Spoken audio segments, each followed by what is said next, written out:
Greetings and bienvenue, Midnight Crew. Thank you for returning to this broadcast, and welcome to new viewers joining us for the first time. If you like a video, then feel free to subscribe. Has anybody seen a real ghost, or been in the presence of something which has no logical explanation? If so, tell us what you've experienced. Mount Cultus, Haystack area in Skagit County. If you've driven Interstate 5 northbound past Mount Vernon, it's the huge hill to your right. Well, if you're interested, I was about 10 at the time. Have 3-level terraced property 4 or so miles outside of town in the middle of the woods on 5 acres. Dad essentially clear-cut everything back in '99 and 2000 and built a barn and a house on it. Isolated, but with enough space between neighbors that the most you can see is a roof at the right angle. Have Mom's breeding stallion in the corral on upper property in the corral since it's the dead of summer, and she didn't want him down with the mares in the barn. There's an access road leading up to the top portion of the property, but my mom divorced my dad and everything has gotten overgrown. Ferns and blackberry bushes everywhere. Mother has become a drunkard at this point after my dad was fundamentally out of the picture and orders me to go up and feed her Sinbad when it gets dark one night. That's what she named it. I take Tug, my black lab, up there. I apologize for the pic related. I'm 3 beers deep and it's been a long day. We take the trail after I grab a few flakes of hay from the barn, right to left arrow, up to the corral, and it's just about twilight. Circle. Alfalfa for dinner. I toss the food in, and I'm about ready to head back down for grain when I notice that the horse is completely ignoring his food. He's staring up towards the upper property, bottom to top arrow, ears perked and completely motionless. If you've ever gone camping or trail riding with a horse, you don't ignore when he or she becomes alert or starts becoming skittish, especially if it has a good temperament like ours did. Tug is staring too. I look up to see the underbrush is moving at the very top of our property line. It's moving towards us. Tug was probably the best dog I've ever had, and my best friend. What was coming down the hillside sounded enormous, as if it were a bear or a bull elk. We've had a few black bears and a few elk eat from our apple trees over the years, bastards. Ferns and blackberry bushes are being shoved out of the way with considerable force. Tug's hackles are on end and he moves in front of me. I've just about pissed my pants watching this thing come down the hill, whatever it was. It's close now, almost to the road where the underbrush ends. My dog is getting ready to lunge at it, and the horse is running around the corral about ready to break through.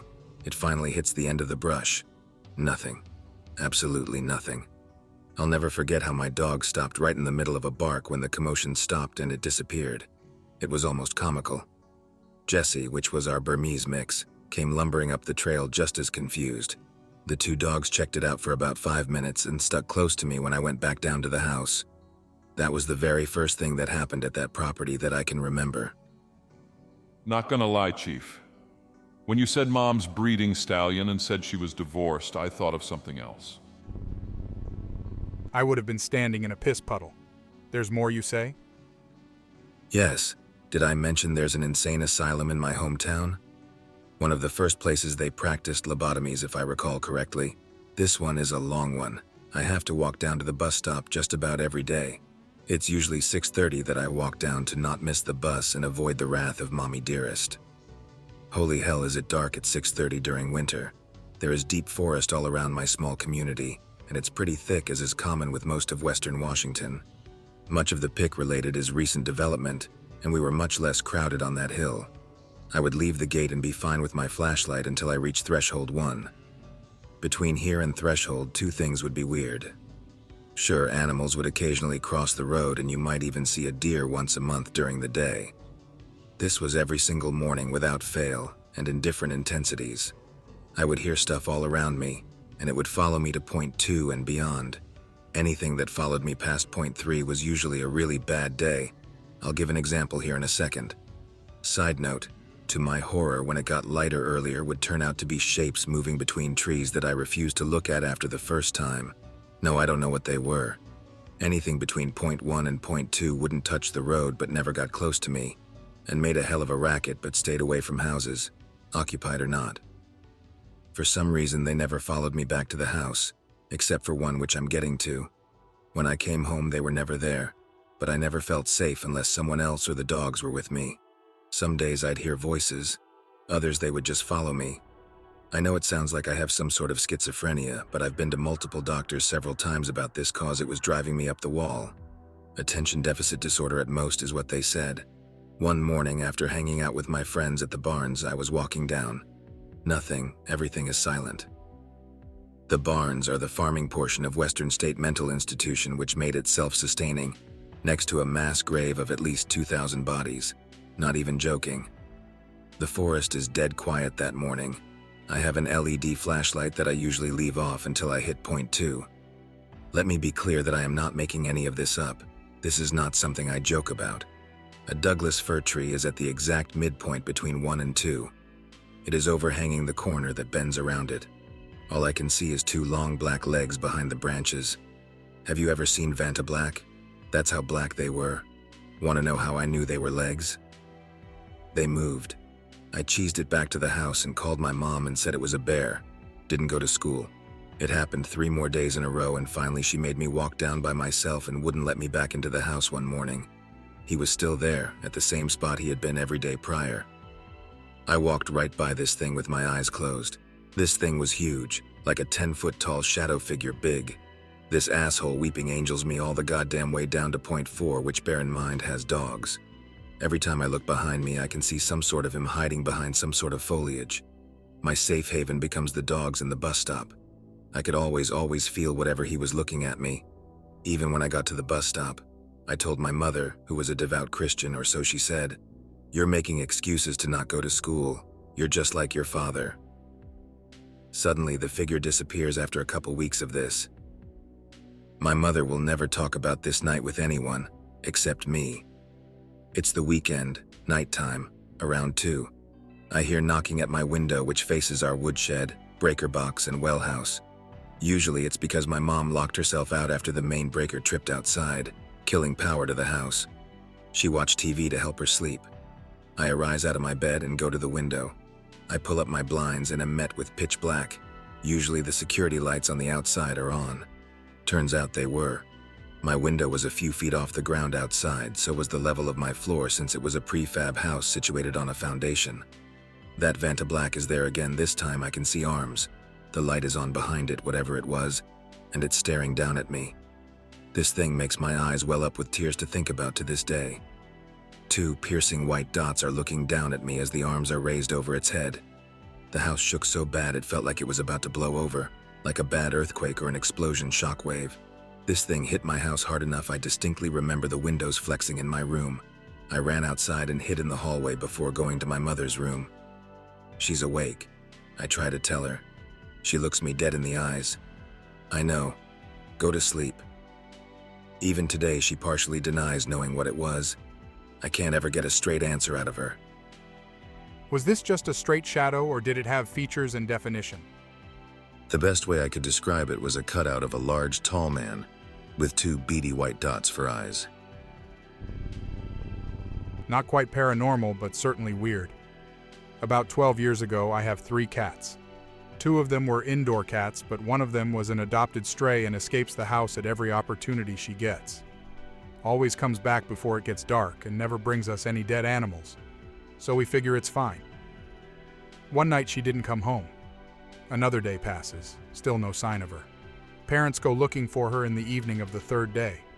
Our house bordered some now mostly abandoned farmland, used to belong to my grandpa.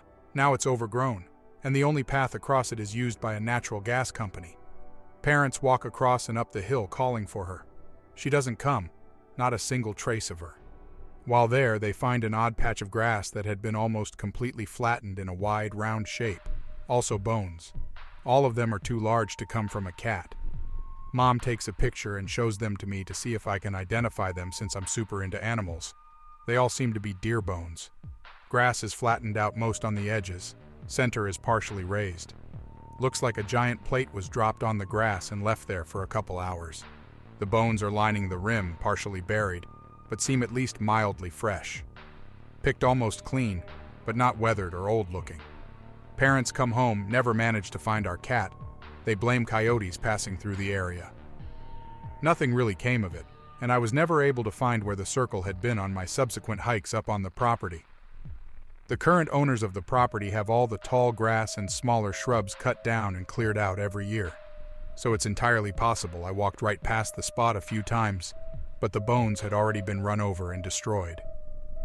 A few of my slightly more interesting finds while hiking up there were an old rusted chain partially buried at the edge of the tree line, pick-related, and a weathered old dirt biking helmet with a small dented crack on top of it.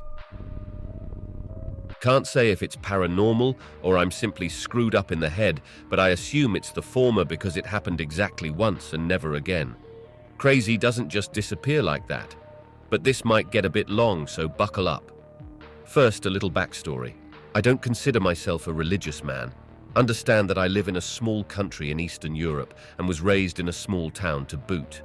In neighboring countries, you'll find that if you go to the boonies hard enough, you'll find people fully believing in mystical stuff, like Romanians opening coffins to this day just because they suspect someone is a vampire.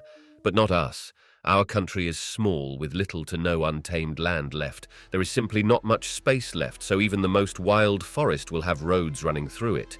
They are even devoid of most wildlife. Only recently did wolves start appearing again, and before boars were the biggest concern. This lack of nature is compounded by our loss of ancient traditions. We embraced Christianity very early in our history, so most of our tribal beliefs and stories are long dead, and what's left has been rebranded and introduced into the proper dogma. So with all that said, you'll understand that we're not very superstitious, and I don't consider myself one either. But this event, however brief it may be, managed to shake my views a bit. I was in high school at the time. It was my last year, so I almost always got home early because the school wanted us to prepare for our finals. So I was at home and alone.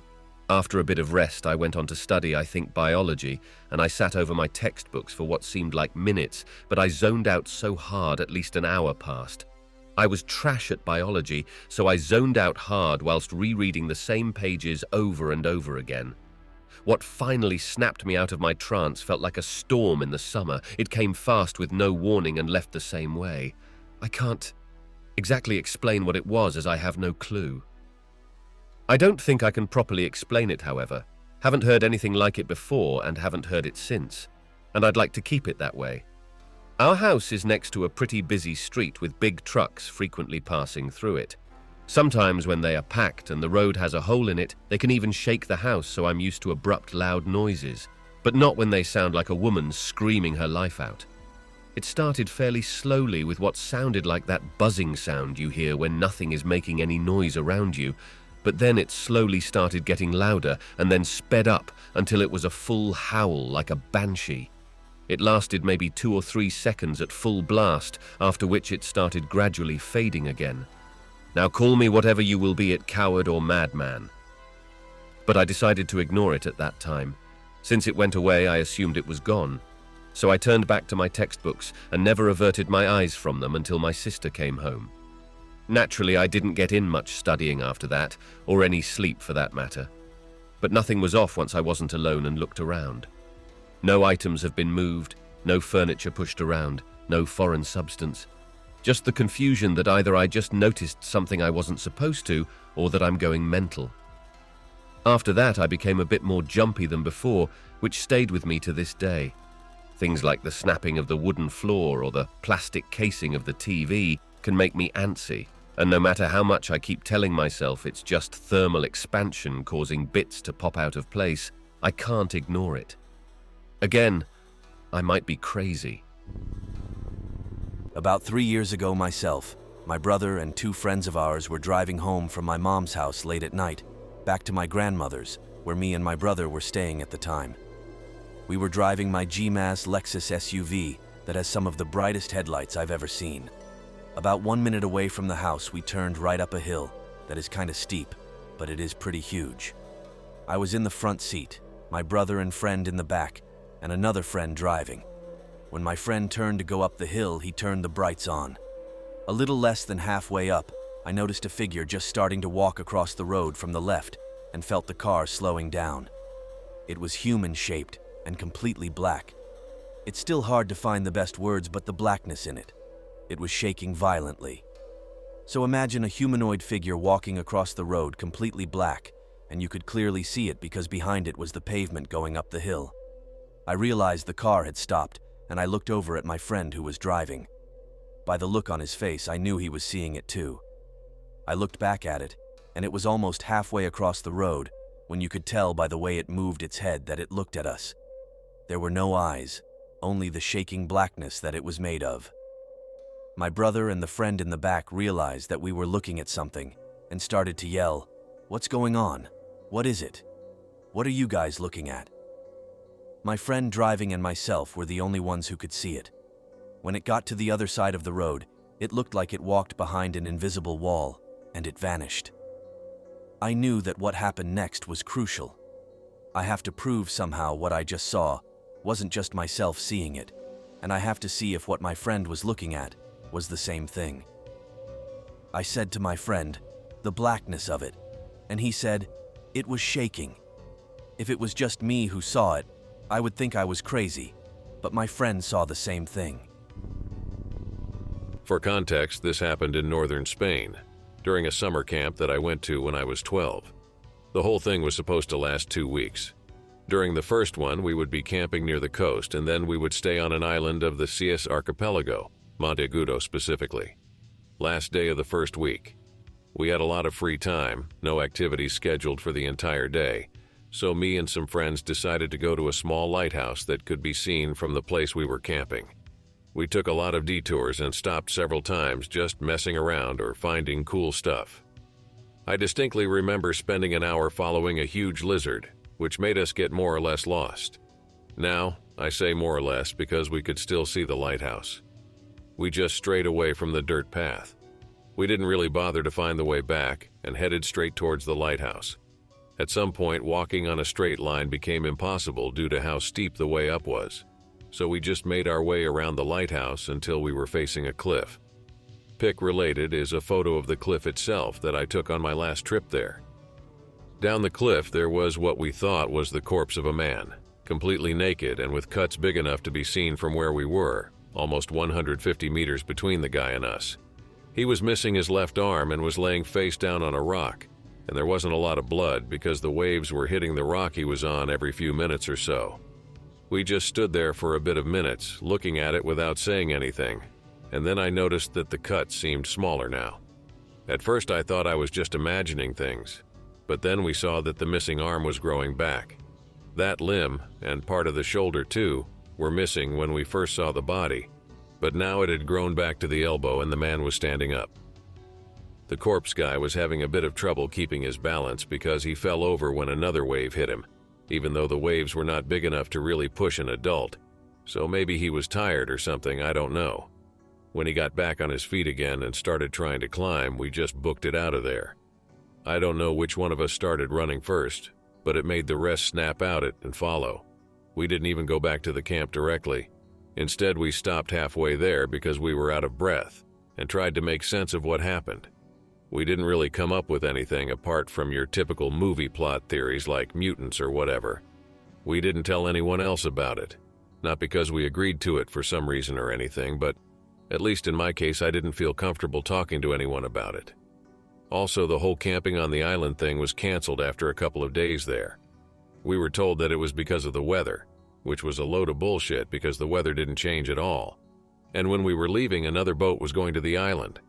I don't know if it was just me being paranoid because of what happened, but the few passengers that were on that boat seemed suspicious, like MIB kind of suspicious.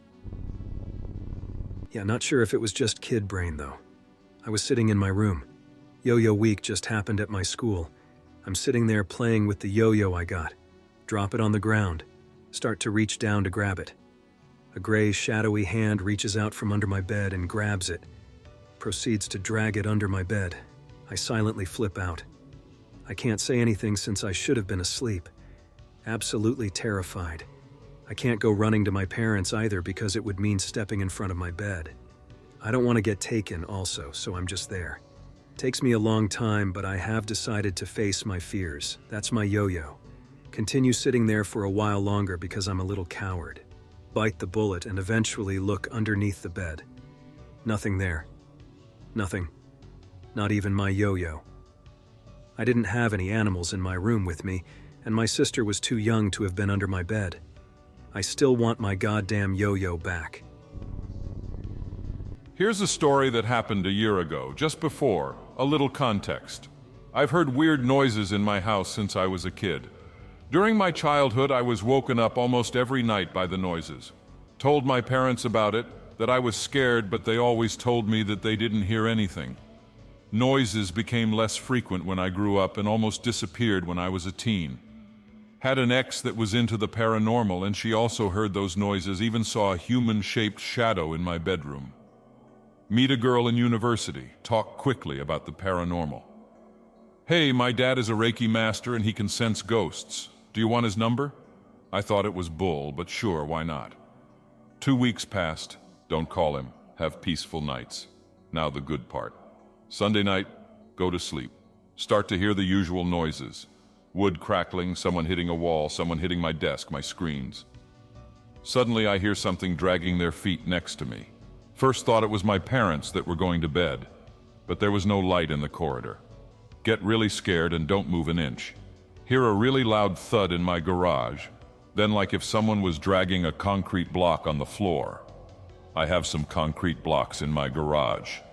All the usual noises intensify, hear the crackling and hitting noises really hard. Scared out of my mind, got up and went into my living room. Both of my parents are on the couch, chilling. Ask if they didn't hear what happened in the garage. No, Anon, what do you mean? There is someone down there, I'm sure of it. Mom goes into the garage, nothing moved, nothing out of the ordinary. Try to go to bed and sleep. Next day, call instantly the Reiki master. Have a really long call explaining everything that happened. He told me that my village suffered from World War II, that the vacant house next to me is filled with ghosts. Doesn't believe it at first, but I'm shocked he knows all this. This is genuine and my village is fairly unknown. The house next to me was used in World War II to build weapons and is fairly destroyed. Nobody lives in it, and the hotel in my village uses it as a garbage bin. Proceed to tell me that the noises that I hear are ghosts coming in my home and back into this World War II house. Proceed to tell me that it's normal that I hear a lot of noises at my desk because there is a chimney. A chimney, according to him, is something that ghosts can use to get out of the physical realm, and that it's very heavy in the physical realm. Explain to me that's why I feel weird in my room and I feel heavy in my house. Tell me that a lot of ghosts go through this chimney to get out of this realm. Ask me to take pictures of my room. Tell me to put white candles and GTFO for at least 1 hour. Tell me to call him after 1 hour. I wait in my living room, kinda anxious. Call him 1 hour later. Yeah, it's done, you can go in your room. You won't feel any change right now, but I think you'll have a good night. Maybe you'll feel something in like 3 days. Have the first night of my life in my home where I hear literally zero noise or sound. Wake up happy that the night was so sweet. Feel a little bit lighter. Feel something grabbing my ankles as I get out of my room. Freak out a bit, but think that my mind is playing tricks. Call the Reiki master in the evening. Tell him that I feel lighter. Tell me that what I felt grabbing my ankles is my dead brother. At this point, I'm flabbergasted since I never talked about my twin brother, who died at birth. Tells me that he suffers in this physical realm, that he needs to go out in the spiritual world, but that he can't. Since my mother and I are keeping him down here because we think about him a lot. Tell me to put candles in my room and talk like if I was talking to my brother to tell everything I think about him and that he has to go. Do it, feel kinda lightheaded and almost fall 10 minutes into the talking. Suddenly feel okay and ever lighter than before. Call me back. Explain that he was channeling a beam. My brother came and they talked, that he was really scared, but after some convincing he went through the beam and went into the spiritual realm. Feel relieved and weirdly happy. Don't hear any noise, never feel randomly heavy since then. This man changed my life and I have a few stories with him. I was really skeptical of his bull at the beginning, but the results got me hooked into the paranormal world. Since he's a Reiki master, he can teach it to others, and I wanted to become one of his students. A year after I became an initiate, and I still talk to him now. Can share all the weird stuff that happened to me with him too if you want. Okay, I'm going to talk about the first time I visited his home and my initiation. I drove for 1 hour and arrives at a small village in the mountains. Pretty good view. Ring and I can finally put a face on the voice in the phone. Pretty chill dude, white hair, seems quite old, but he's 35. Works in a construction site, really humble and quite a low-class worker. Enters in a house that is full of clutter, a lot of little trinkets related to the paranormal. Home feels really light and peaceful. I'm not even stressed, and it's weird for me because I'm a really anxious person.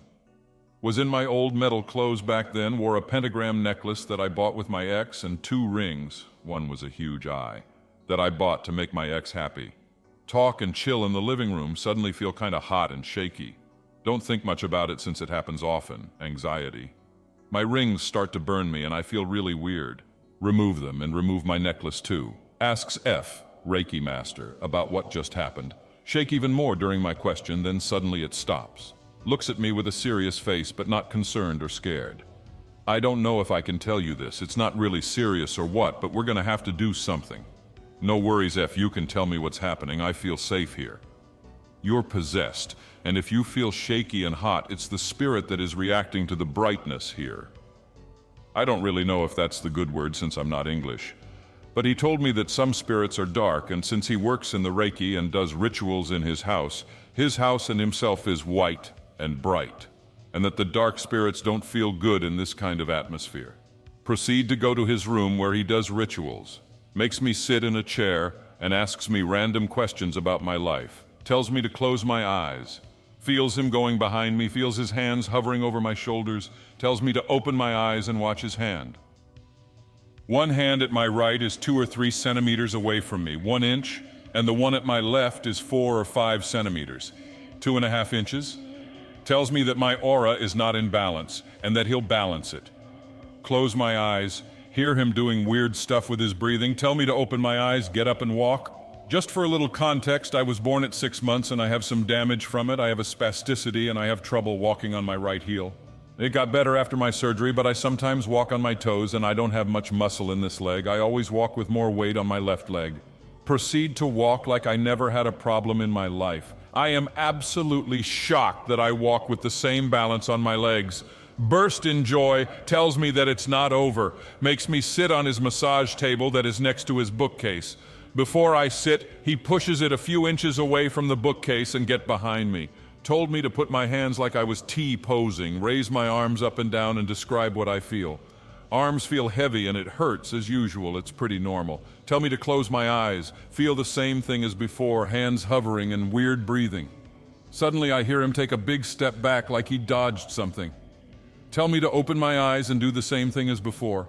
My arms feel super light and I legit raise them up and down for 5 minutes, not getting hurt or tired in the slightest. End of the session for the day, he didn't do anything about my possession. Getting kind of tired now and I don't know if someone is still reading this. Anybody want to read how my exorcism went and how my initiation went? How my exorcism went with F. Proceed to go into his room. Asks me a lot of questions about my ex, my psychological state. My ex was really toxic and meddled with black magic, Ouija, and pendulums. She made me try some pendulums and I've done some weird things with it because of her. Suddenly I feel really bad and feel a pressure on my right shoulder. Tell me that it's because the spirit of my ex is in the room and watching us talk. She's asking F to put an end to our bond because I was really attached to her even when she cheated on me. Felt tears coming up but didn't cry.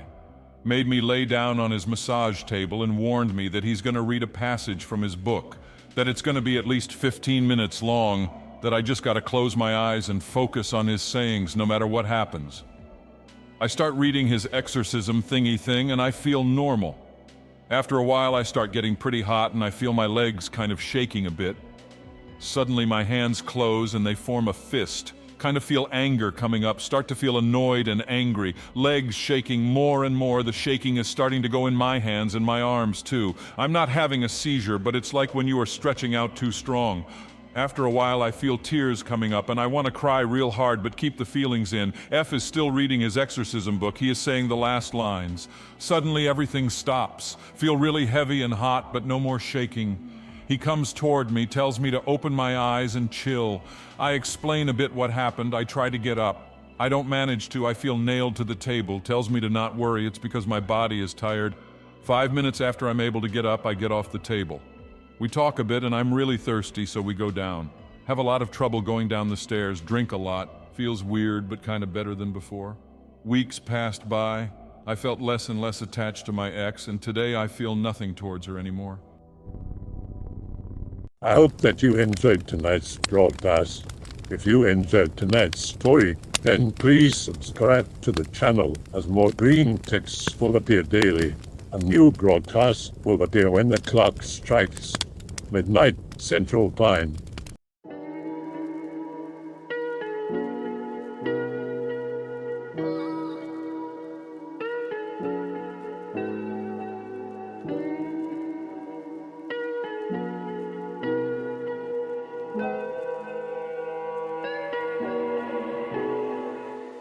Remember to check out the Odyssey page in the description for a second archive of the channel's videos. There's also a Rumble archive as a backup.